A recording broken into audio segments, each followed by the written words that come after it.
This is Carrie Cassidy from Project Camelot. This is the place where the UFO Congress is being held this year. And I'm about to go see if there's anything worth filming about this event. And Bob Dean has a group of people behind him, surrounding him, I should say. He's over here holding court. Among the group that greeted the Anunnaki in '54 at Muroc, which is now Edwards Air Force Base, there was an archbishop from Los Angeles by the name of Mike McIntyre. McIntyre had been invited to be present when they landed to meet them, because I thought, well, somebody ought to be representing the church here, you know. And they brought old McIntyre over from L.A. to Muroc, and they were there for 2 days. And these guys scared the shit out of everybody with their technology. And they talked openly. The two hovered over the runway for 2 days. Just never landed. I mean, no legs or nothing. They just hovered over the damn runway. It's all on film. But the other guys come out, landed right in front of the hangar, and got out and went over and, you know, shook hands or whatever. I don't know what the hell they did. McIntyre was present because I had invited him. Well, after it was all over with, after the second day, and you guys get back in their ship and off they go, our intelligence people got a hold of McIntyre and says, now, Archbishop, you better understand. You can't talk about anything you've seen. Oh, I understand. Archbishop, this is beyond top secret. You can't say a word about what we have just experienced here. Oh yes, I know. So the old bastard gets on a plane, takes off and flies back toward the east. They brought his plane down in Chicago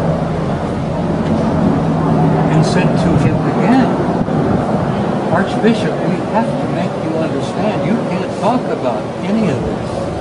Oh yes, yes, I understand. So McIntyre gets back on his plane, flies to New York, flies to Rome, and briefs the Pope. Because his first authority, his first responsibility was not to Washington or the President or to the Constitution. It was to His Holiness. And the Pope he briefed was Pius XII. So CIV has existed since 1954.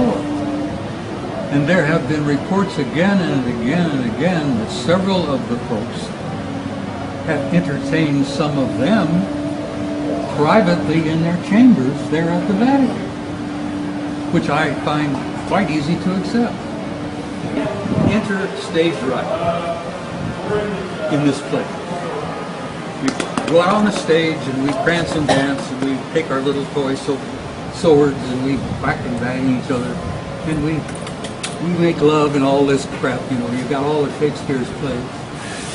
And then he says when the act is over, you exit stage left and a new play begins. So what I have nagging suspicion is the 21st of December, we exit stage left. 2012, a new play is beginning. Oh. And a few of us, well, many of us, exit stage left every damn day. I damn near died in October, for Christ's sake. But you know, how many people died on the planet this year? Several million? And several million more got born. You want to know what? What the Old Boys Network has told you. Oh, Jesus Christ. That's what I want to know. I spoke at your Awaken Aware conference in September. Yes. I was honored and delighted to be there. I leveled out to the audience what I consider to be probably the most complete presentation that I've made in years. And you took the whole thing and put it on YouTube, so it's out there. But there are a few things that I've been shared with and shown to, informed of, that I haven't shared with you.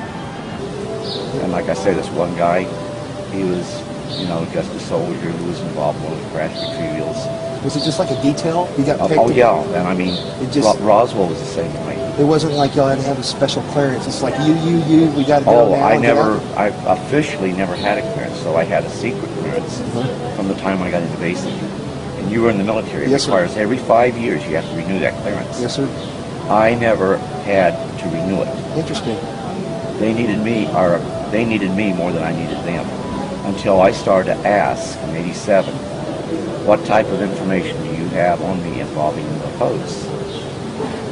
DIA came back and says, we have a entry on you where you have a security clearance, secret, under AR-50, and that's nuclear short.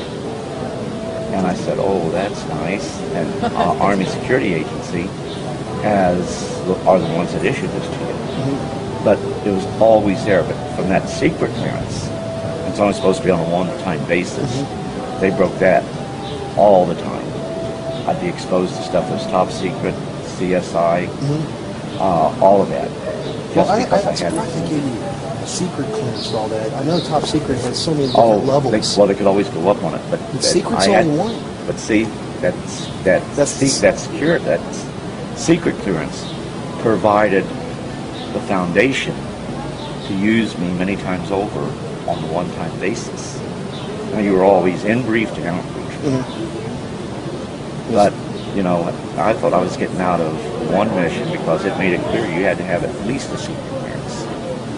So I went up and very sadly acknowledged that, I'm sorry, sir, I don't have a security clearance. So, and this was with the Inspector General of the U.S. Army in Germany. Incident that occurred there, and that went on for several weeks, and we were involved in that. And involved the Soviet Union, too. Anyhow, after I went ahead and announced that, I'm sorry, I just can't do this because I don't have security clearance. And I'd be remiss if I told you I, don't have that. And I figured, okay, they're going to send me back to my unit. Done deal. And all he did was say, I know you'd lay down your life for your country. So I don't have any heartburn with you yet. But see, he knew. But I wouldn't find out until '87 about that secret clearance. And I wouldn't find out until '87 they needed that secret clearance to add on. Every time I went and tried to get a clearance, because it's crucial for promotion, they'd always go ahead and paperwork already done for well, they would bounce it back down and tell me, don't process, because see, if I did it, I'd find out I'd have it, and they could never pull it. When I got assigned to naming, they tried to pull it because I didn't need a security clearance there. So they sent me a notification that it had been pulled. I thought, the laugh's on them, I don't have a secret clearance. They went back and told 4th ROTC region, no, this man needs it. We can't explain to you why. He keeps the clearance. So I didn't know it at the time, but we were getting ready for something big. That's how they keep it secret. They don't tell you. Oh, yeah. So when I got out, I was debriefed, but I'd already started to say, this isn't right, we're hurting people. So I went through the gauntlet of being relieved of duty, getting hit up on them trying to court-martial me, having to go through a psychiatric evaluation. And the bottom line, 3 field grade officers was relieved of duty as a result of that. You being in the military, you know that doesn't happen. That never happen, ever. And I got a meritorious service medal out of it. And they did, and I have it with me. If you're here tomorrow, I'll even show it to you. Where the commander's inquiry said the ER was wrong, talks about the relief of the officers, and they even made it part of my military personnel record because it dealt with UFOs and because I was refusing to follow orders, not to be trying to get information out. They actually pulled that because they were afraid that later on they would find out that, hey, this guy got a relief for cause because it had to do with his interest in UFOs. What is this? So they actually pulled it. They pulled it by fish, and once it goes on the fish, it's not supposed to be pulled. They actually, I got a copy of my fish where it's there. The next fish I got, it's no longer there. And I have the letter from Milperson saying it would be made part of my permanent record. So favoritism does exist. Hey, I've had an Article 15 torn up, and that's illegal. Oh, it's a legal document, I did a lot of that for my troops. And this is her book that she... No, actually, it's Clifford's book. It's, But well, what did you do? Release it? I sponsored it. I did the interviews. Let me tell everybody the truth of it is. Bob here can better understand it better than probably anybody that's never been in the military. I have difficulty telling my story because I see it in my mind's eye and I relive it each and every time I tell it. Then I get emotional. And I don't like doing that. Days after, I still feel it. So, you know, she knew this is a book that I needed to write.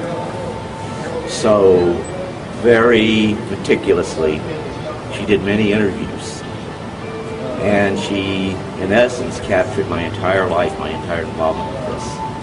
So now there's a book out there that I would have never written. And my granddaughter, that's my heart, she thinks it should be getting out there. When we'd talk, she'd even say, "Grandfather, you're holding things back." And I'd always say, "Yeah, honey, I am." But it is a book not so much about me, but it's meant for other people that's been in the military who have been involved in situations where they can't even talk to their family. I've gotten several hundred calls as a result of that book coming out. And actually, one of the most important calls, and there were actually 3, but the most important was a guy that served with me in one of the retrievals.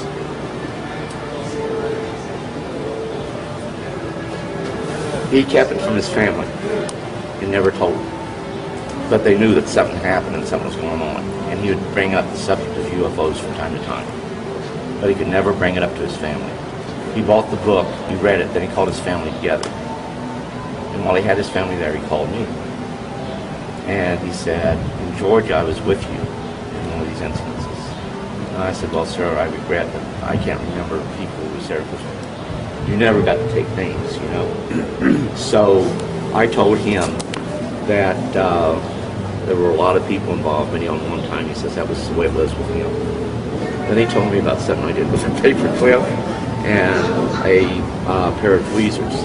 And the craft we were in started to rumble, and all of us were afraid, what's going to happen next? And I said, "I don't know."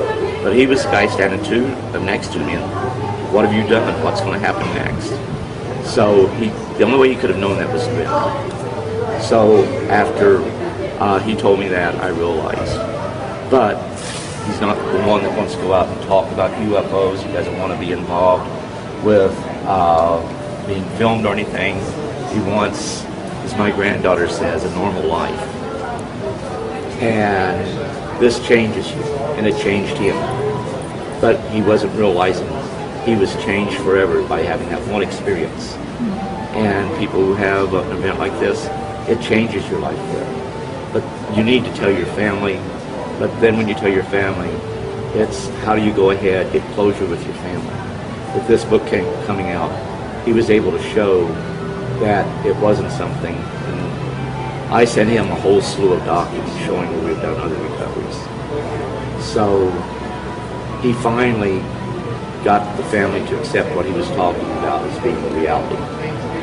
Now whether he convinced them they were of extraterrestrial origin or not, I don't know. But they finally accepted, and he found closure.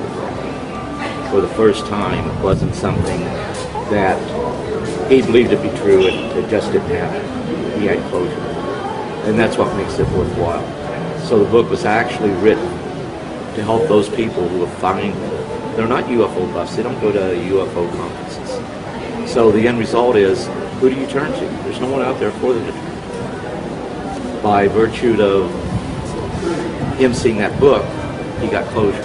We turn to each other. That's it. Well, when you and I talk, we can talk openly because we've been there, we've done that.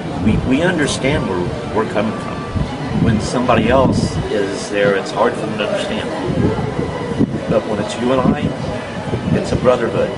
It is. Very, very isolated brotherhood. Very, very few in number. And there aren't many of us left. So. Nope. Not many of us left. I keep saying goodbye to old friends every damn day. Well, you're going to be here for a long... Oh, shut up. As long as you're around, I'll hang around. Okay? You'll be here for some time. Tam, it's good to see you. Good. Hi, Cassidy from Project Camelot, and I hope to go down as far down in the rabbit hole as possible at this point. You guys with me? You have to be careful, my dear. You go down the rabbit hole, you might not come out. I understand that. Okay. But being careful is something I kind of threw out there. Yeah, I know. I know. All right? Well, And from an old warhorse to another old warhorse, you should know what I'm talking about. I know exactly what you're talking about. Okay.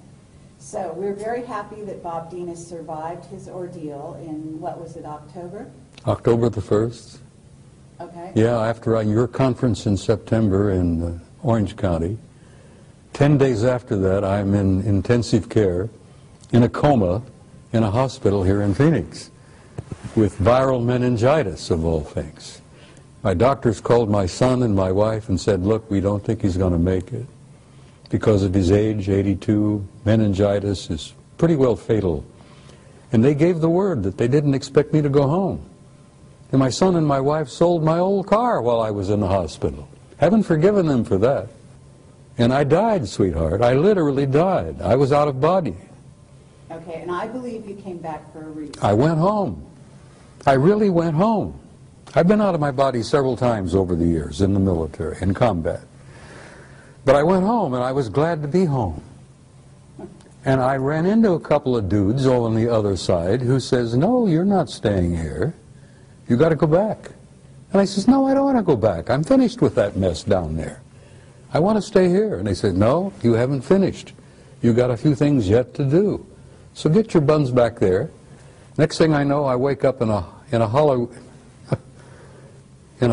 bed in a hospital, and they're giving me injections, and they're taking blood, and they're giving me meds, and good Lord, here I am, sweetheart. I'm still here. I'm as ornery as ever. That's right, you are. And I came back for some purpose, and I'm not sure what it is, but I'm here. Okay, and we're going to try to discover that purpose right here and right now. Clifford, you're part of it.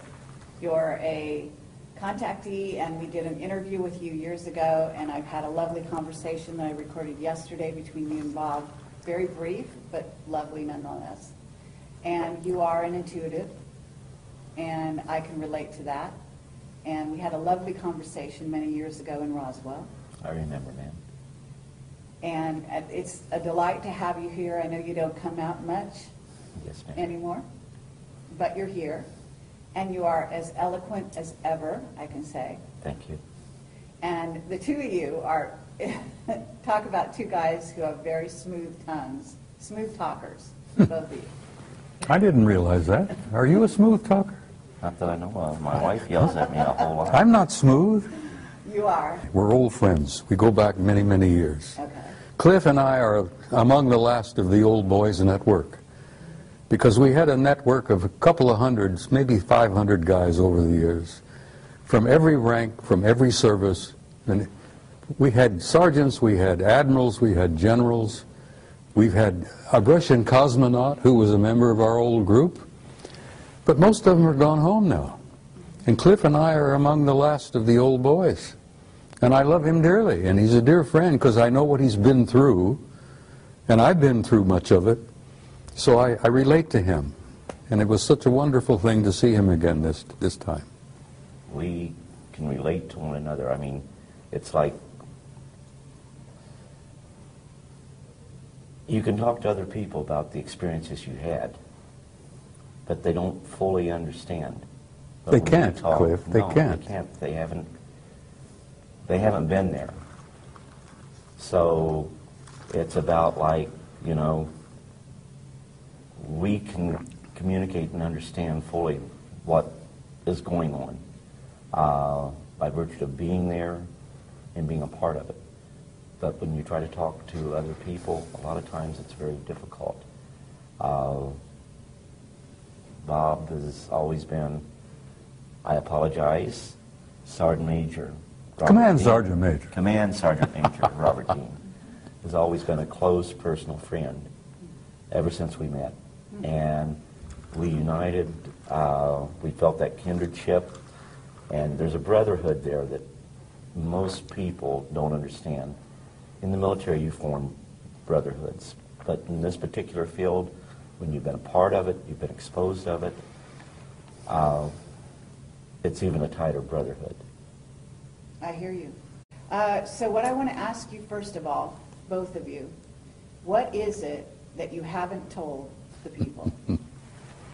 Okay? What I want is, both of you are getting older. Both of you are one of the, you know, the most, I don't know, the most courageous, the most out there individuals in terms of greeting the public, sharing your story with the public. Both of you have been exceedingly brave in that regard. You've taken a lot of flack over the years for that, and everyone listening to this should respect them for that. But what I'd like to know is, what haven't you told people that you could tell them today?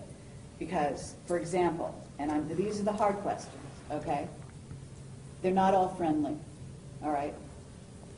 What were your dealings with the unfriendly type, and why? You first, Clifford. Well, with me, I never had to deal with any of the unfriendlies. I was just warned that not all contact would be friendly. So, you know, you always prepared for that. But every time you went into an event, it was always that, I'm going to use the term fear, but it's not exactly fear. You know, there's that anticipation of what might happen. All kinds of things ran through your head. Things that I haven't told, and I'm sure that Sergeant Major can also concur with this, is that the things that went on you couldn't even tell your family, and you wanted to tell your family. And it created problems within your family, and you couldn't tell anyone. And like I think I told you earlier, when my new book came out, my son, my oldest son, was the first one of the kids to ever do this. That he put it on my Facebook that I'm proud of you, Dad, for trying to bring forth the truth. Wonderful. They got to see what I was trying to do to gather the information, because I knew that Roswell wasn't just a lone event. That over the years we had recovered many such objects, debris thereof. Crashes are unique. They don't happen every day. They're very rare. And there's 100 reasons why we have recovered crashed UFOs. But I try to bring everything out. I understand. And we shot those UFOs crashed because we shot them down? In some instances, but it was more the Soviet Union and other foreign powers that did it. But if they were foreign powers that were friendly, we would go in and try to recover those. There was, I think, it was in the 1970s. There was a UFO that went down in Sudan. Now this is unique because it wasn't ours, but we wanted to go ahead and recover that object. Well, there was strained relations at that time with all nations in the Middle East, so they did not want us there. However, a group of 13 Soviet personnel, to include scientists, went there to investigate that object that fell. That shows right there that it wasn't ours. We knew it wasn't ours. And the documentation makes it clear. But we couldn't say too much about it because we could not go and look at it. But the Russians did. But I can tell you on many occasions, both the U.S. and Russia would, or should I say, the former Soviet states, we would work together. And we worked with other foreign powers simply because situations like this could lead to misunderstandings that could have triggered possibly a nuclear war. And Sergeant Major Dean probably knows more about that even than what I do, by virtue of the position he had and the documentation he was exposed to. We and the Soviets have been together, closer together than most people realize. We and the Soviets have been working side by side on this particular issue since before the Cold War, for God's sake. Now, the Cold War, as many of you remember, many of you older people will remember, was kind of a construction that was made up by Soviet leadership, American leadership, to convince the world that we were antagonistic toward each other and we were going into a nuclear war. We and the Soviets have been like this from the very beginning of this matter, particularly involving them. Okay. So, and even today now, here we are, we don't have a space program of our own publicly. We're paying the Soviets, what, $500,000 a pop just to get one of our astronauts to the space station, for God's sake. So we and the Russians have been pretty close together for the last 50 years on this alien matter. And why is that? You know? Because we recognized from the very beginning that it was us versus them. And we didn't realize back in the beginning that they were made up of not only malevolent guys out there, and there are some of them out there that don't like us at all. They're not purposely malevolent, they're not hostile, but they don't like the human race, and they don't give a damn whether we survive or not. Thank God we have good friends out there that do care about us, that are related to us, who want to see us survive as a species. What is the threat? In other words, first of all, you know they've done abductions. We know that they allowed them to do abductions, and yes, some of the abductions are positive contactee experiences, etc., etc. And some of them are painful. And depends who it is. But they also had an agenda, and one of those agendas is to create a hybrid race. They're harvesting us. Humans are already hybrids. We made an agreement with them, 1954. We would allow them to continue to harvest our genetics. And we traded that for technology. We also traded a lot of our gold for that technology. I was telling someone the other day that I'm remote viewing Fort Knox and it's half empty because we've given the Anunnaki enough damn gold that they've given us anti-gravity, they've given us zero-point energy, and we have a separate space program which makes NASA look like a joke. Exactly. So Clifford, you're aware of this. You must be aware of the abductions, the negative side of the abductions as well, right? Well, like, goes back to where not all contact would be friendly. Mm-hmm. And what I would do is point out that it's not necessarily a culture, but it is like a rogue group within that culture. Good example, I've been using this all day, is like, you know, you have the cartel. Well, they're people just like us, they're humans, but yet they're a sliver group. They are, have their own agenda. And that same thing happens within the various cultures. And I agree with Sergeant Major here. My biggest fear is if these rogue groups are going ahead and coming to agreements with not only our nation, but other nations, then that's a very dangerous situation because they're the wrong ones to be working with. Okay, and this is going on, isn't it? Unfortunately, I believe to a degree, yes, it is, because the ones that really are not evil, the heads of the various cultures out there, to give us technology, they know that we are not spiritually heightened to the degree where we use it for the right reasons. When we go out into space, defense is one thing. But if you build your forces to where they become offensive, then it's to impose your will over others. And the technology that they are giving us gives us the capability to go ahead and field in space a offensive posture. So anytime we want to go ahead and make it look like it's E.T. doing it, we could make it look like E.T.'s imposing their will over the peoples of the world. And with that technology that we have acquired from the rogue groups, yes. And I agree with Sergeant Major. This is really, really dangerous. Okay. And at this moment, though, there are certain governments, with some of these governments, some of the governments that are actually growing into superpowers at this time, China, for example.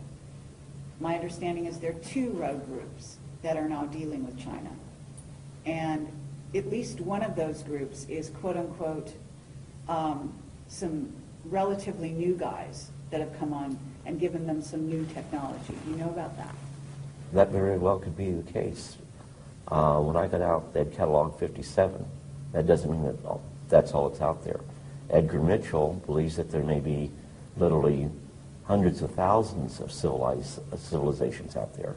Okay. And what we have right now is the fact that on this planet, which Sergeant Major made a very good point, that there are some that are hostile and look really down on us when I state that. We have rogue nations. And some of those rogue nations are very much a threat to the tranquility of the world. And if they achieve the technology we don't want them to achieve, then they could very well be the very forces, unknowingly, to start the total annihilation of the earth. There are governments out there that are also being contacted. Just as individuals are being contacted, governments are being contacted, are they not? Yes. Okay, and so this kind of dynamic is, we don't just have a political situation that could become unstable with, say, Iran or North Korea or China or Pakistan, but the idea here being that they may be making agreements with some off-world visitors that the ones we made agreements with, the U.S. that is, don't get along with. And there's also issues within the U.S. itself, within the U.S. military. The Army has got one group that they're talking to. The Air Force is talking to another group, and the Navy is talking to another group. Isn't that right? Yeah, but you only have a small nucleus of people who control all of the information. And it may not be military personnel that is doing this. And it may not be your elected officials. Sure. And that's a scary situation. Okay, and that's also true. We've got a military right now in the U.S. that's very discontent. And Bob, you can speak to this as well. You've got a son who's been working for these people. He must hear all kinds of things. And they're being told to do certain things that they know is not in the best interest necessarily of the United States, for example. Is that right? Let me tell you something. It's not easy to say that there are the good guys and there are the bad guys, and we're in the middle. That's true to a certain extent, and it's been true for the last 10,000 years, but it isn't particularly true today, because a third party has entered the game. An advanced culture, God knows who they are and what they are, but they're higher in the what they call it, the hierarchy. These guys at the top of the hierarchy are primarily spiritual in nature, and they have intervened. And they have said, listen, we've had enough of this bullshit where you've warred among yourselves, you've had these clan disagreements and blah, blah, blah, blah. This family and that culture and that group, that's going to cease. Because the human race has been in the damn middle for so long now that they've reached a critical point in their evolution and their development. And we're going to have to see that the human race survives and makes this awkward, painful transition into a new race, into a new species. And this higher element, this higher spiritual element in the hierarchy has intervened, and they have literally said, Carrie, knock off the bullshit. We're not going to have any more of this. There's not going to be any more planetary wars. We've had enough of that. We've lost too many millions of people over the years. We're going to control this carefully. We're going to give them an encouragement. We're going to give them an opportunity, and we're going to assist them to make this awkward transition into a new race. Now, the only reason I'm hopeful now, and I used to go through this, I was very depressed and very cynical, because I'd seen so damn much of the knockdown, drag-out brawls, not only among our own people, but among some of these guys. And then I found out that there is this third party now that's involved, that couldn't care less about the clan disputes and the family disagreements and all that. All they care is to see that the human species makes this awkward transition into a new race and can reach out and take our rightful place in space and go to the stars where we belong, for God's sake. But that's their intention. That's what you've been told they want to do, because you were taken off-world by them. Yes, I was, and they've given me encouragement. Okay. And they've showed me the future, Carrie, and the future is glorious. We are going to make it, and we're going to look back at this awkward period, this blackness that we've been through for the last century or two, and we're going to look back like students of history and say, my God, look what they went through. Look what they did to each other. We're going to look back from the future into this particular time and place, and we're going to say, how in the world did they pull that off? Here they are killing hundreds of millions of people in these wars, butchering each other. This has got to cease. We can't let that race off the planet until they evolve and grow and mature where they can be safe. Okay, but Bob, that rationale, when you've got these races, off-planet races, who have been warring with each other for eons. So maybe there's a new guy on the block. Let me tell you something. Maybe that new guy is orchestrating things here. But actually, I'm going to sit over here and I'm going to be suspicious of even Well, that new it's guy. all right to be suspicious, and I know where you're coming from. I was talking to Joe Farrell not too long ago at another conference, and Joe Farrell has written The Cosmic War. And The Cosmic War is a true story of a war between interplanetary intelligences. And they literally damn near destroyed each other. They destroyed a planet beyond Mars, for God's sake, in our own solar system. But that crap has got to cease, and I have had the opportunity to meet guys from the higher level who said, we're not going to allow that to happen anymore. We're going to give you a chance to make it. And the only reason I'm hopeful, and I told you this privately earlier, is that I have seen the future, and there is a future for the human race, and it's beautiful. Okay, and I appreciate that, okay, and I would agree with you. And I think a lot of people listening to this, who will listen, will agree with you. That's why we're all here. That's what we're working for. But the work is still to be done. And what I want to do is keep eyes on the ground right now. And I want to talk about the idea of what's right before people, because this is 2012. We're going into 2013, and some of these years are very crucial years. Okay, as you say, these are going to kind of be the years in which the transition happens. So It's happening right now. Exactly. So what I want to talk about here is, first of all, yes, you have a lot of bad kids in the class, okay, and those involve the Illuminati, some of whom are basically being run by certainly groups of reptilians, certainly a group of Anunnaki that may not have our best interest in mind. They'd like to clear the planet. They've got big plans, and they've been working on those plans for a very long time. And both of you must have been face to face with that agenda. Their agendas exist because they exist, and they've had some of their own personal agendas for eons of time. But their plans for our future don't mean diddly squat, because there are these higher developed cultures out there that have now intervened, and they're going to see that the human race is going to be allowed to make it. Okay, and you've said that, and I agree. But the thing is, the idea here is not that somebody come in, organize the schoolyard for us, and then they go off on their own business, and then we're left to deal with it. The idea is that we learn to walk on our own. We organize the schoolyard ourselves. Okay, so there's a great importance for the human race to take sovereignty, to take their rightful place as members of the galactic community. And to recognize who we are. What they understand who they are, yes. That we have, okay? The human race is precious. The human species is so unique that they told me, when I was with them for 6 weeks, I was asking them question after question after question. I found that they were as interested in me as I was interested in them. And I asked them why.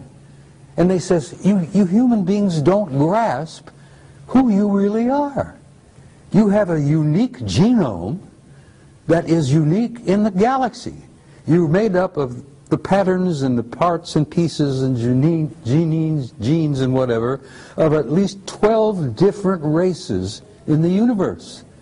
And as a result of that, we think of you as unique. As a result of that, we look upon your little planet as probably one of the ripest and richest zoological gardens in this quadrant of the galaxy. That's the first time I realized the galaxy had been divided into 4 parts. I didn't even realize there was a quadrant. And they said, oh yes, you're the most unique and precious zoological garden in this quadrant of the galaxy. Absolutely. We venerate the planet, we venerate the flora and fauna on it, and we're going to see that it survives. Now, I'm getting this from the higher level. I hear you, and I appreciate that. So, Clifford, because both of you have been threatened, both of you have had children who died in most unfortunate circumstances. Isn't this true? And I don't mean to bring up something that is hurtful, but the bottom line here is that you're both whistleblowers. You both came forward, you both put your lives on the line. You've both been threatened in a myriad of ways, okay? And people out there, people need to realize that this is the case. You're not just out there pontificating, you know, talking off the top of your head. Like what the Sergeant Major was talking about, like I was told, that we are a race on this planet that is capable of such wonderful and beautiful things.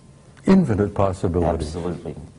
But yet we have the capability of doing such horrible things to one another.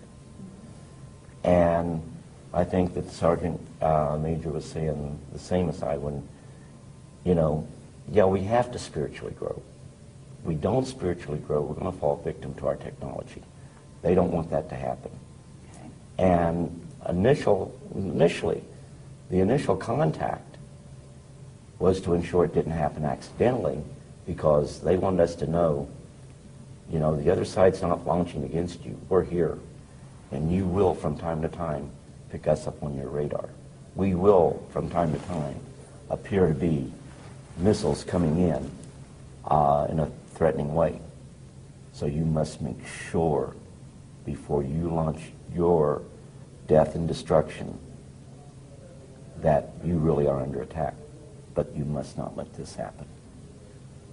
And as we grew, actually, to an understanding, MAD was something that they held over our heads, and MAD was mutual assured destruction. You go ahead and put a surprise attack on the U.S., we'll live long enough to kill you. You destroy us, we'll destroy you. Yeah. Absolutely, but we're still dealing with that. In fact, we're dealing with something with Iran right now and Israel, in which we're coming to another one of those situations. And I have a whistleblower right now that I interviewed last night who said that there was a Bay of Pigs situation going on with regard to Iran and Venezuela, with missiles that were supposedly, you know, put into Venezuela by the Iranians, et cetera, et cetera. And they actually said that there were some ETs from off-world that intervened. Now, my understanding is, and people don't realize this, but I also have a whistleblower who used to set up a camera on his deck in LA, and he had it on all the time at night, and he would film the fight, the war going on between us and them. And this was not the Russians, the Chinese, it was off-worlders. I know, Ed, honey. And the guy was killed. I know, Ed. And those weren't wars. Those were operations, those were exercises, but they weren't wars. Well, if there were wars out there, if there were cosmic wars going on around our planet, this planet would be in pretty damn dreadful shape. but it is in dreadful. Well, it's not as dreadful as it could be. Oh, no, that's not true. And, Well- and what do you think the chemtrails are doing? They're covering up, among other things, besides changing the atmosphere to make it better for a hybrid race that the Greys have now created and are going to inhabit this planet on some level. They will never inhabit the planet. The hybrid race will. No, they won't. This planet is going to be preserved, They're Carrie. human. They're half human. Yes, but we are human. This is our planet. And in short, what we do with it, it's up to us. We're the flora on this planet. That's it. We're the fauna on this planet. That's I it. agree. We're the caretakers. And Sorry, we're should there be a hostile force that was to invade us, we would put up a valiant defense. We couldn't win without outside help. But that outside help would come and help neutralize the threat, then leave as immediately as that outside threat, or that threat was neutralized. I know this to be the case. Yes, in early years, we would go ahead. We would go up and attempt to shoot UFOs down. July 26, 1952, an actual order was given to shoot down UFOs. They revoked it damn quickly, didn't they? By 5:30 that day. You damn right they did. The Soviet Union to this day still directs UFOs, or directs that their pilots will fire upon the UFOs. It's a big, big mistake. Absolutely. And they've lost planes as a result of that. The British did a report in 2000, December 2000, that talked about how little knowledge we had of what the British or what the Russians did as far as the UFOs that were over there. In December of 2000, the British released a report, and of course people say, well, the British went ahead and said there was nothing to UFOs. The report doesn't state that. The report even goes ahead, talks about radar sightings, about aircraft sightings, and even about possibility of some crashes of our aircraft occurring, their aircraft occurring, because of UFO sightings. They know, and they put this right in the report, that the Soviets make attempts to shoot down UFOs and have lost aircraft in the process. And I have a copy of that entire report. okay. But if we're working, you know that our government has got alliances with some of these groups. Some of them that are not positive. In other words, what's transpiring on the planet right now is not positive, in part because we have a rogue group running the U.S., which is not our government as we knew it at one time. And that's the greed of man. Okay? But it's also that they're working with a group of ETs. Yes. And therefore, it's not just human against human. Well, it's not human against ET. It's human and ET against ET. you think the good guys aren't watching over us? I tell you this right now. You have people on this planet that aren't what they seem to be. That's right. We call them watchers. And the whole situation is, they're not going to come in and impose their will on us. It's imperative that what truly happens is the will of the people of this planet. But you may have to make sacrifices. But if the powers that be right now choose to listen to the evil side, they'll let that go for a little while. But once it becomes a threat to humanity as a whole, then like what Sergeant Major said, some outside force will step in. Let me tell you something, if I may interject something, Cliff. The good guys out there, whoever the hell you think they are, and whatever, it doesn't matter, they orchestrated the end of the Cold War. They came over our missile silos here in the United States. They hovered over our missile silos, where we had these intercontinental ballistic missiles that had 12 independently targeted warheads, each one with a 1 megaton warhead, and we were targeting the Soviet Union. And the Soviet Union had the same damn thing targeting us. Well, when Reagan was in office and Gorbachev was in office, these good guys came down and hovered over our missile silos, and they not only knocked off the computers, they melted the warheads in our missiles. And they scrambled the guidance systems so badly that if the missile had ever gotten out of the silo, God knows where it would have gone. Miami or Schenectady wouldn't have mattered, because it wouldn't have exploded. It would just leave a hole in the ground. They did the same damn thing to Gorbachev's Soviet Union outside of St. Petersburg, outside of Moscow. They hovered over the warheads, melted the warheads, scrambled the guidance systems, and brought an end to the Cold War. Now, it even happened as late as 1980 at Brindlesham Forest at Bentwaters. I talked to Charlie Halt, who was the deputy post commander there, and I said, Colonel, the word I got from a general recently was that they screwed up the warheads and scrambled it. He says, screwed up hell, they stole some of them.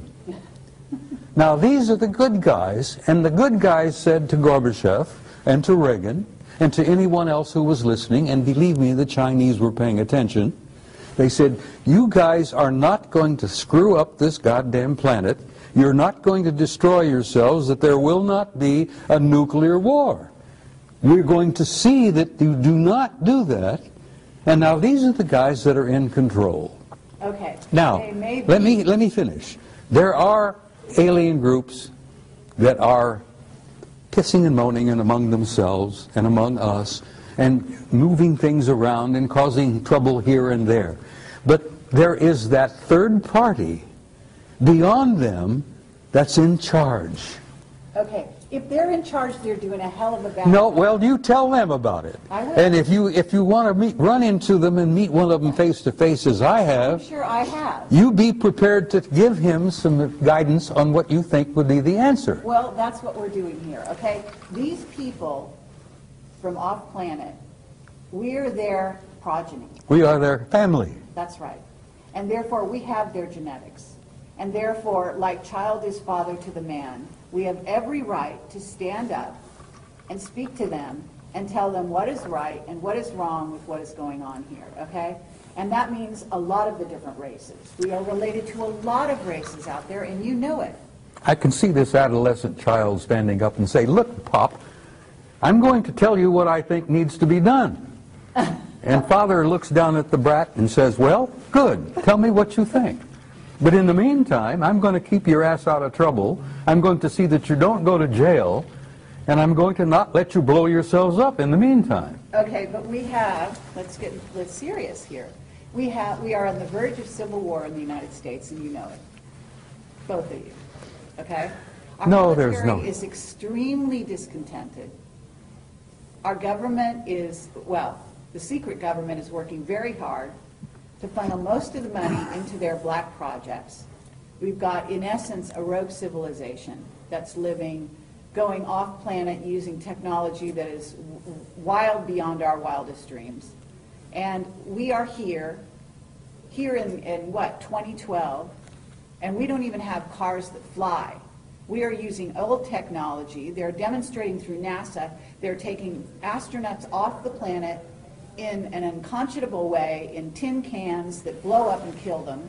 I mean, we have a situation here that is actually not in a great state of affairs. And we are on the verge of these games they're playing with chemtrails. They're ruining humans' health across the globe, especially in the United States. We've got underground bases. We've got dulce experimentation on humans that is going through the roof. We've got biological weapons labs across the nation. We've contaminated the planet with radiation from Fukushima, now in north of Chicago, and here in San Onofre, we've got another plant, some of which is being triggered by the powers that be. So they are playing games, and they're not just fun and games. They are very serious games. They are messing with us in a serious way. They can go ahead and play those games, but the situation is we, an unknowing, unsuspecting public, let it happen.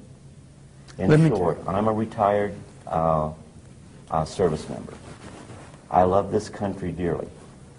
If anybody threatened this country, I would lay down my life for our way of life. Out of all the countries in the world, this country right here has the greatest form of government. But what makes it great is the people. And we can talk about the evils of the government and the evils of the industrial complex. But ultimately, we, the people, have the most powerful weapon in the world. This is what it is. And when it comes time to vote, you vote. When you think that there are things that are wrong, you correspond with members of your government. Now, they may not, in the case of UFOs, you better believe I do a lot of writing to a lot of senators and a lot of governmental agencies. And I'm quite sure they hate that. But as I told a major once, when he asked me, what difference does it make to you if the Pentagon has 50 flying saucers? I went ahead and I said, sir, you have the luxury of not knowing the truth. Unfortunately, I do not share that luxury. Now, experiences such as the Sergeant Major's and mine, we may have different experiences. But when you put them all together, they paint a picture. And the situation is, why are we talking? I guarantee you the Sergeant Major loves this country just as much as I do. And we may be old codgers, but if you threaten our way of life, we would take up arms. I pledged my life for this country, and I still hold to that, and Cliff. that pledge is still dear to our heart. Okay, but you do understand you have Oh, a yes. government Oh, that yes. is ready to put people like you guys and me and probably a few other people in this room in jail for talking about the truth. Because they want to keep secrets and they want to continue with their way, which has become basically a rogue society, okay, behind our backs. Now, Bob Dean, I know Bob knows the old boy's secrets, okay? I know he was let in quite a while ago. Were you let in? They don't want me in. Okay. Let me put it to you this way. Why not? They don't want me in because the whole situation is, I don't like what's going on, and I wouldn't cooperate. Well, when I first got started in being an interfacer, okay, fine, I went along with it. When I saw we were hurting people, I drew the line in the sand there. That we did not have the right to go ahead and drive people to the edge where they committed suicide, where they lost their families, they lost their job. They would have to go through ridicule because of things that happened to them. When they're involved in something, we give a prosaic explanation knowing that is not the right answer.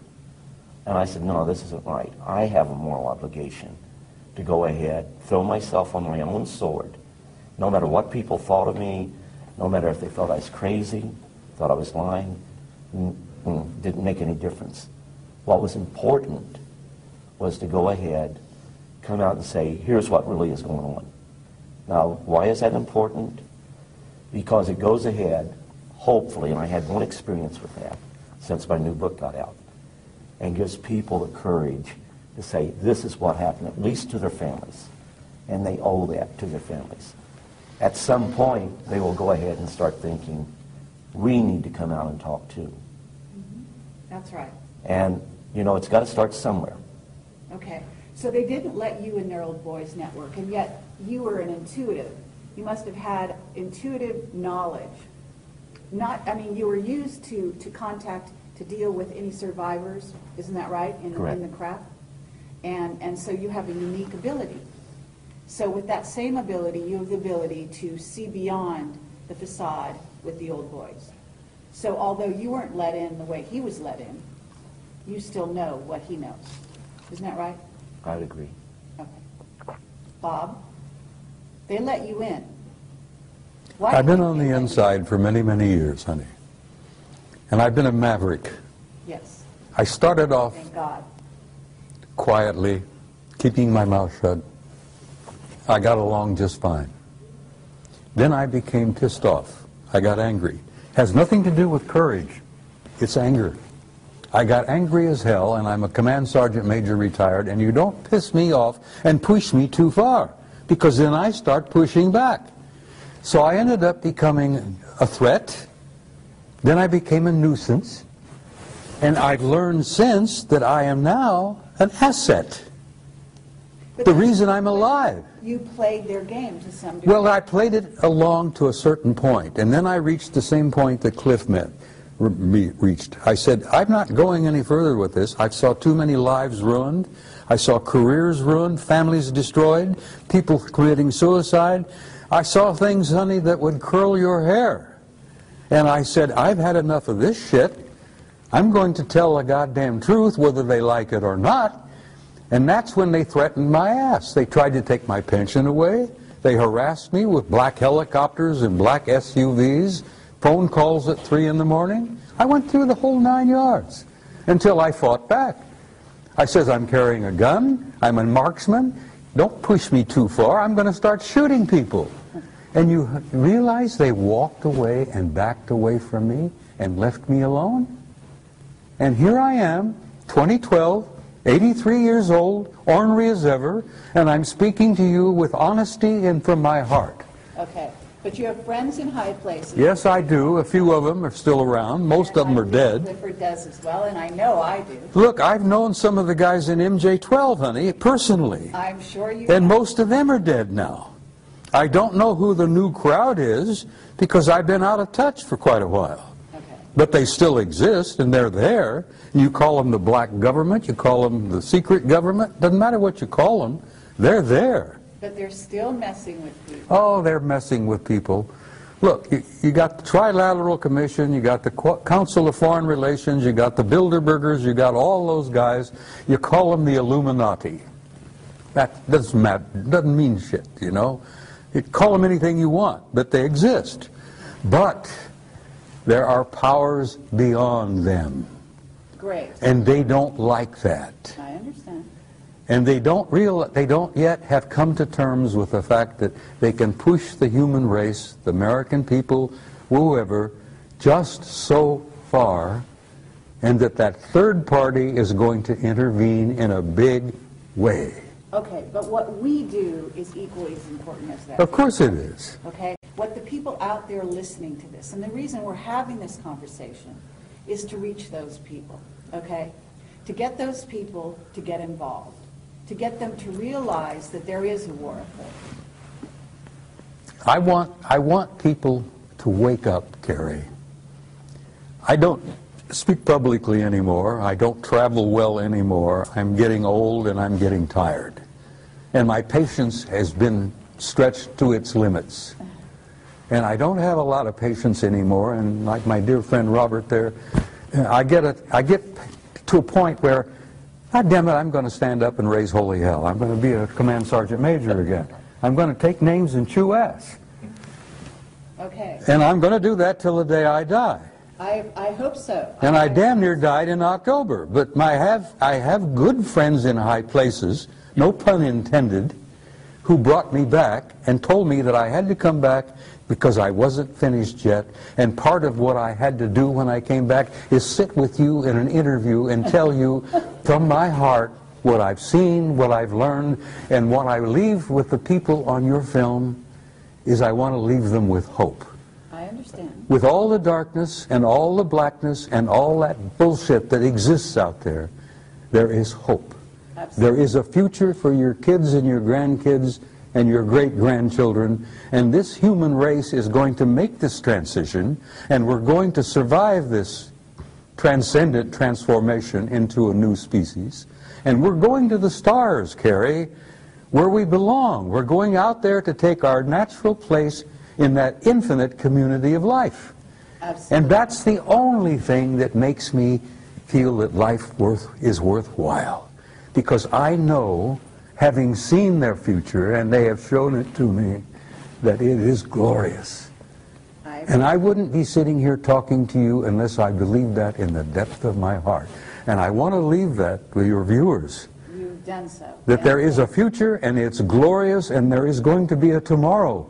And dispense with this bullshit about doomsday, because every time some poor human being on this planet dies, it's doomsday for him.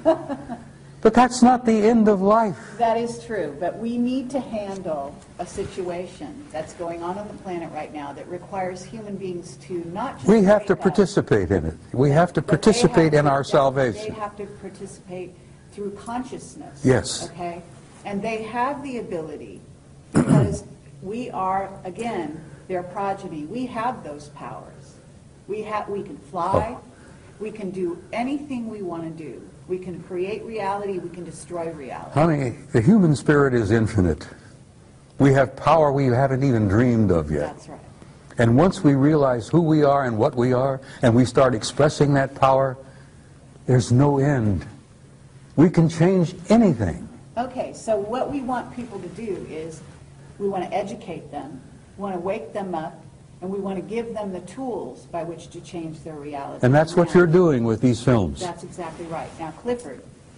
Well, I'll back up the Sergeant Major in that we got enough going on out there that's talking about, you know, UFOs are here, they're hostile, we're on the end of their food chain, they're going to take us over, there's nothing we can do about it, but we thought you should know.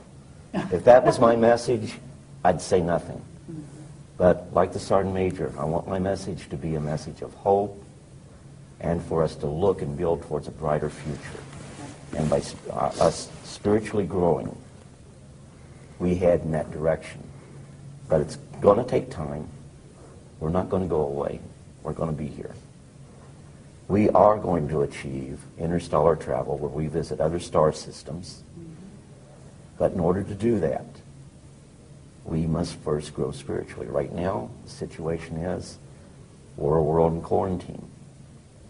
And do we have the technology to be out? Oh, we sure do. I can show you the NASA plans for setting up permanent bases on the moon, on Mars. The technology is there right now. 2007, they planned to go back to Mars. Did they? Or did they not? Something going on we don't know about? Yeah, probably there is.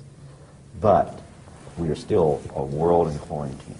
Okay, well, I don't agree that we're in quarantine. I actually think we've been invaded every way since Sunday by various races. In other words, the quarantine is off. The gloves are off, and that's part of the transition. In other words, you don't go to the big leagues without starting to get into the sort of understanding that there are positive and negative beings out there and diving into the water and learning how to swim on your own. So this is the challenge. And this is where you guys can bring your wisdom, your worldly knowledge to the people, and that's what we're doing here. Now I have a question for you, Bob Dean. You've always said that the Anunnaki walked the halls of the Pentagon. And I have been told to ask you this. What are they doing there? Well, which Anunnaki are you talking about? Good answer. Yeah, you understand when I use that term, I use it in a generic sense. Those who came down from above, those who from heaven to earth came. Whatever. Well, there are all kinds of Anunnaki out there. Okay, but the ones walking the halls of the Pentagon are the ones I'm interested in. Most of them are good guys. And have you met them? I've met some of them face to face. I'm talking about in the Pentagon. Some of them wearing uniforms. Okay. Yes. Some of them looking with 3 stars on their collars. Fine. Admirals, vice admirals, Anunnaki. Right. So help me God. I believe you. Well, they're in our midst, and they're basically good guys. Because they understand that there is an authority above them that is going to see that this race survives and that this race makes its transition into a transcendent new species. Okay, then what's going on right now with our financial situation? Oh, that's bullshit, honey. Pardon me, but it's bullshit. They've been playing these games with money for the last 1,000 years. My old organization, the Templars, established the banking system, for Christ's sake, in the 11th century. Okay, but there's also an issue with gold, and there is something going down in America that is weakening. Let me tell you something about gold. Fort Knox is half empty. It's 3 of the big underground repositories are empty. Okay, but there's tons of gold in the Philippines, supposedly. Oh, there's gold everywhere, but we've been trading gold to the Anunnaki. And you know that the gold isn't really about money. No, it's not about money, it's about power. But it's also about consciousness. Well, gold can turn... Gold or miss. Gold is not merely a pretty metal, which makes lovely jewelry. It's nice to hold, and it's nice to play with, and all that. The value of gold is it can be turned into ormus. And the ormus, this white powdered monatomic gold, is worth more than its weight in gold, because the Anunnaki ingest it. It generates their genome into immortality, for crying out loud. And that's why we've given them half the crap in Fort Knox in trade for their technology. Exactly. And if the average American realized that Fort Knox, if they ever conducted an inventory and an audit and realized that they only have half of what they think they've got, that we've traded the rest of it off to the Anunnaki for technology. That's the value of gold, Carrie, and I hope that's on film. And people will listen and say, holy conniption, you mean we don't have as much as we thought we had? Well, you've never had as much as you thought you had. You've been a little player in this game, and you've been manipulated for so damn long that you don't even realize that you're not even a part of the game. You're a player. You're just a part. Okay, but we want to change that in this interview. I know you do. We want the people listening to realize that they can take things at hand, and they can become aware, and awareness alone can change your reality. If they can inform themselves, Carrie, of who they are and what they are, they're free. They are free. They don't have to worry about this garbage anymore. Right. And they will not be allowed to be manipulated anymore by these other assholes out there. Pardon my French, I'm sorry. I'm an old command sergeant major, and I sometimes lose it and use old infantry terminology. But once the average guy out there realizes who he is, he's free. And I hope that your viewers see that and remember that of all things. And like what I said, told you before, let no one live in your mind rent-free.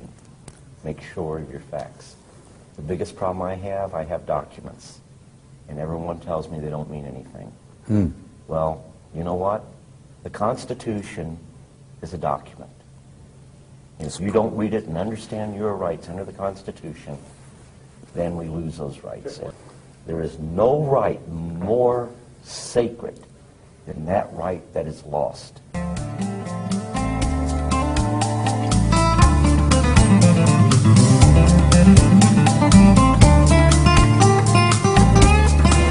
Stories about those actual missions that actually exist, in which we do, in fact, recover a UFO crash of a whole craft is very, very rare, very rare. But there are debris that's left behind. And also there's what we call physical evidence, and we go after that, and we recover these. Blue Book was never part of that, even during the time that Blue Book existed.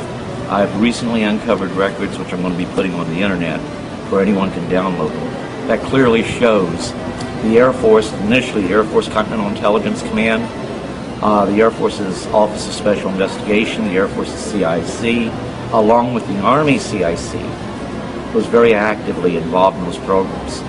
So when they say they've released everything that they have on UFOs, no, they haven't. We still have those documents that were part of the Air Force Continental Security Command that have yet to be released. Not all of the FBI, not all of the CIC documents have been released. Not all of the OSI documents have been released. They'll never be released. No. And when you look at the documents that we have recovered that clearly show this to be the case, when you see these documents, you realize one thing. They are field intelligence data. They're not the finalized intelligence product. That is yet to be released. Then we can go into the 80s and the 90s. The recovery of objects of unknown origins under moon dust and blue flight. All we have is the raw intelligence evidence or data. We do not have the finalized intelligence product. And the finalized intelligence product is what's important, because it puts to bed once and for all what it really was that we recovered. The British government, December of 2000, released a secret report. In volume 2 of that report, they talk about the physical evidence that's been gathered. They didn't lie, they just didn't know. The British government's recovered physical evidence. Every developed country on the face of the earth has recovered physical evidence. But for reasons unknown to me, they want to keep it quiet. Some are more open than others. But the British government criticized, in volume 2 of that report, the United States Air Force, as to why the Air Force hasn't released the documentation explaining the metallic objects that they've recovered, the metallic substances that they've recovered, and putting to bed once and for all the extraterrestrial hypothesis. They can't do that because they would not put to bed once and for all the extraterrestrial hypothesis. Many of those finalized intelligence products makes it clear that, in fact, what we'd recovered were objects that did not originate on the face of this planet, and that we, the governments of the world, many of the governments of the world, out of necessity, have had open contact with our visitors for many years. One of the biggest secrets, Cliff, and you know this, is that so much of the hardware that we recovered was not just UFOs. Some of the ships we recovered were time ships. Well, absolutely. Because when you travel in space, you travel in time. And most of the hardware that we've got, and that really blew our minds when we realized that those things were designed to travel in time. And as I said to some of the people here this afternoon, I'm still trying to come to terms with that. I need to send you some CDs. That they can manipulate time as well as manipulate matter. And I'm an old-fashioned old fart, and I'm still having problems wrapping my brains around that. But Bob, you know why that is? The technology is so far advanced Oh, that we Cliff, see this it's a million years ahead of it. And then some.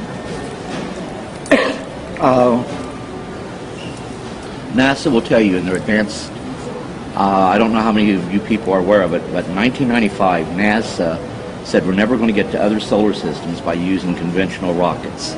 So they asked for scientists to think out of the box. And many of the scientists started to think about exotic propulsion systems, antimatter drive, teleportation, traversable wormholes, and I assure you I have the documentation. If any of you are in Roswell, my door's not closed to anybody. You can come over there and I'll even be happy to make on a CD copies of those reports that they have. And now all of that, to some people, is commonplace. Mm-hmm. And if you have, we've known for a long time, if you have an interstellar conveyance, which is a spacecraft capable of flying from the Earth to another solar system in a reasonable amount of time, you actually have a time machine. Case in point. I won't go into detail how I know this, but you have a planet that is 100 light years from planet Earth. They decide to visit planet Earth. It'd take light 100 light years, or 100 light years to reach us from that The speed star. of light takes 100 years. So the whole situation is they can do it in real time in an hour and 40 minutes. That's traversing what we call space-time. So when they get here, they're seeing the light from their planet 100 light years prior. But you can also travel in and out of different space-time continuums, for lack of a better term. And you can actually view things that have happened in the past. And a lot of times, you may even experience this. Like, you can't shake the feeling you're by yourself, yet there's someone else there. There's someone watching you. That could very well be a person that's from the future observing you in the present. So the time travel, the one thing there's a natural barrier. It's going to keep us from getting that stuff. So we develop a time machine before they do. You mess up the entire space-time continuum if that was to happen. So God in His infinite wisdom ensured that would not happen. However, that doesn't stop you from going back and observing. But there's also a great desire not to do anything to change the future. You only can change the future in the present. If you change the future, you create a whole new universe. Another timeline. Mm-hmm. But that's what they're working on, aren't they? They're working on that's very dangerous. I'm borrowing liberally from Randy Rooney, who that was one of his favorite sayings. That society is willing to believe the facts when they're presented with the facts, but only if the facts already agree with what they believe.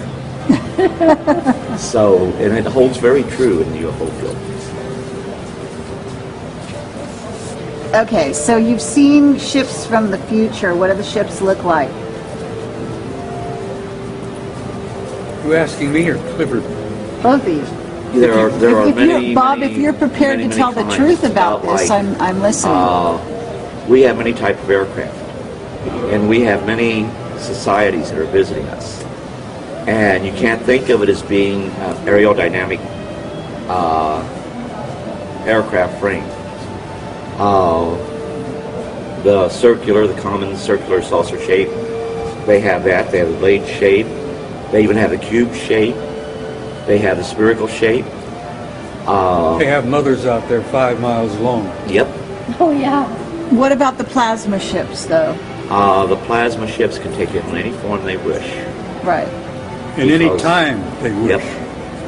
That's what's so difficult for many of our scientists to come to terms with. We're not talking about distances. We're talking about time. And when these guys come here, they're coming into their past to visit us. Mm-hmm. Because some of them are a million years ahead of us. But you want to be careful about that, because can you imagine going back in your past and, oh no, my grandparents or my ancestors did this. How do I cover this up? Yeah, I come from a family of racists, and that's not easy for me to come to terms with. My old man, my father was a racist. Well, I had to pay $500 to have a Catholic church look up my lineage. I had to pay them $1,500 to keep quiet about it. Kidding. Well, Check to the Vatican, did you? Absolutely. Oh, Jesus. I guess they'll figure it balanced about next week. You'd have 2 teams that show up. You'd have 18 B teams. First ones there, if there were any injured entities, you had to give them first aid. Our first aid could actually kill them. So it was imperative that we knew which species we were dealing with and what was the appropriate first aid. So that became crucial. Now, I wasn't even supposed to see that book. But a lot of the people that made up the team that would show up all the time, the medical staff, the key people, I refused to go to school. And later on I found out that would have been, actually in the Army, we called it gondola wish. That was the Army Security Agency remote viewing program. But at the same time, the intent of doing remote viewing, they hoped to go ahead and get a remote viewer down to at least core level where they could be utilized in the field maybe further. Based on the experiences that I've had, I believe that I was meant to be in core level. Because while I was in Germany, I was at V Corps level. You're familiar with that. And even though I was in the 3rd Armored Division by being under Hanau Military Community, that was part of 3rd Armored Division. We were part of 3rd Armored Division. That made me a valuable asset to V Corps. Only I didn't know that's what I was doing. When this book came out, I actually got a call from a guy who was involved with the United Kingdom program, who told me, you should look at some of those files on Stargate. And I said, I would, only the CIA says that they have already turned them over to the National Archives. The National Archives wants a couple of thousand before they'll even start a search for those records.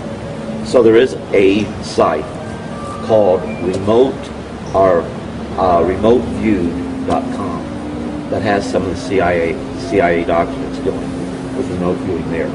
But is stuff redacted out of it? Those black lines, they're always...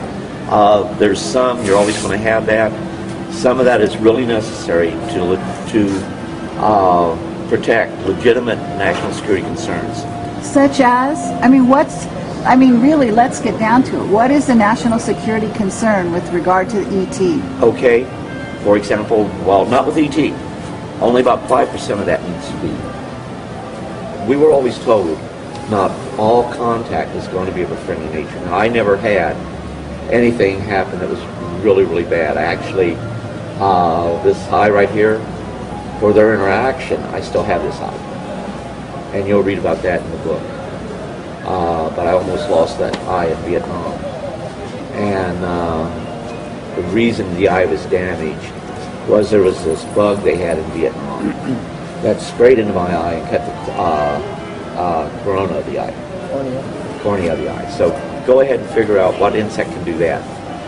But that was the reason I had it bandaged up for well over a week. But Clifford, you were talking earlier about why the damn lid has been clamped down and why it's still being held down. well, the reason is they dug themselves into a hole. How do you tell the world that there is life out there? Not only is it out there, but it's been visiting us for many, many, many, many, many years, going into the millennia. Now, how do you go and tell an unsuspecting worldwide public that this is the case?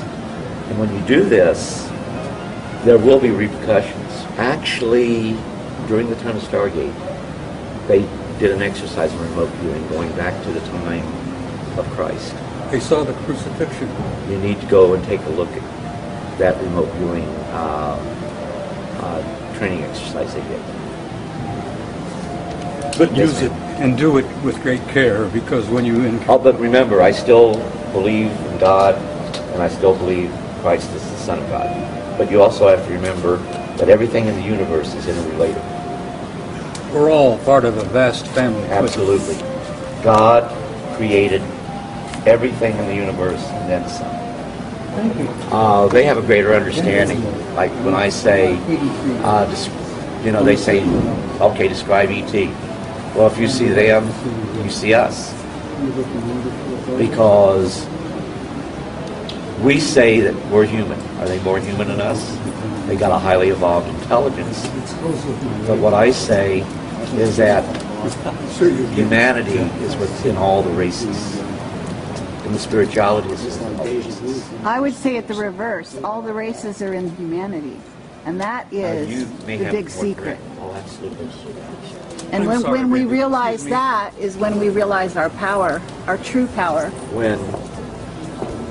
And then they really can't keep us down. When I was praying at my son's grave, one of the ETs that was there knelt with me. We prayed just as we prayed. I've been told by them face to face that they venerate the same God we do.